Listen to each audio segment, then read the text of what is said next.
Mettre fin aux petites combines entre copains et coquins. En déposant Ali Bongo Ondimba le 30 août dernier à la suite d'un scrutin électoral bâclé et extrêmement controversé, les militaires aujourd'hui au pouvoir égrenaient un chapelet de récriminations faites par les populations au régime déchu, parmi lesquelles les nominations aux relents claniques et familiaux qui laissaient volontairement sur le bord de nombreux compatriotes à la compétence avérée pour leurs préférés parents, amis et connaissances.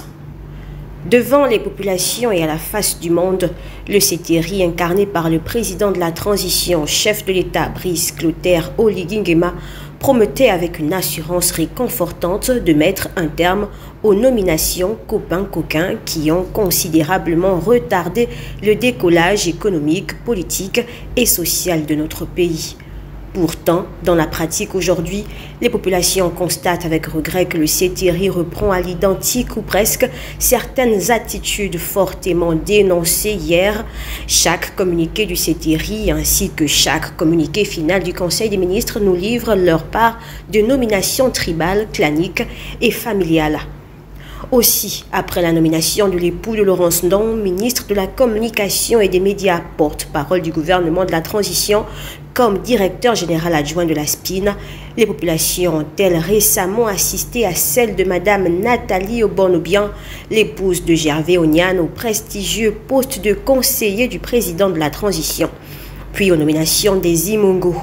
D'abord, Sandrine Natacha Manyamba, l'épouse de l'actuel ministre de l'Intérieur et de la Sécurité, nommée à l'Agence nationale d'investigation financière comme membre permanent représentant le ministère de la Justice. Puis, le neveu, Lik Keri Imongo, porté à la tête du service comptabilité et règlement de la perception de mandat dans le Haut-Ogooué.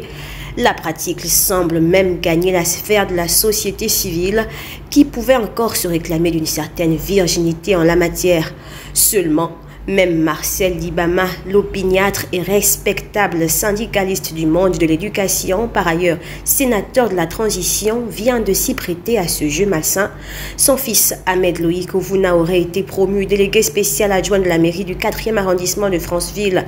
Ces pratiques tant décriées par les populations dans l'ancien régime et importées au sein de la transition actuelle viennent doucher les espoirs du peuple de voir enfin émerger un Gabon où l'équité, la justice sociale, la transparence et le mérite seraient les unités de mesure à partir desquelles les compatriotes seraient promus.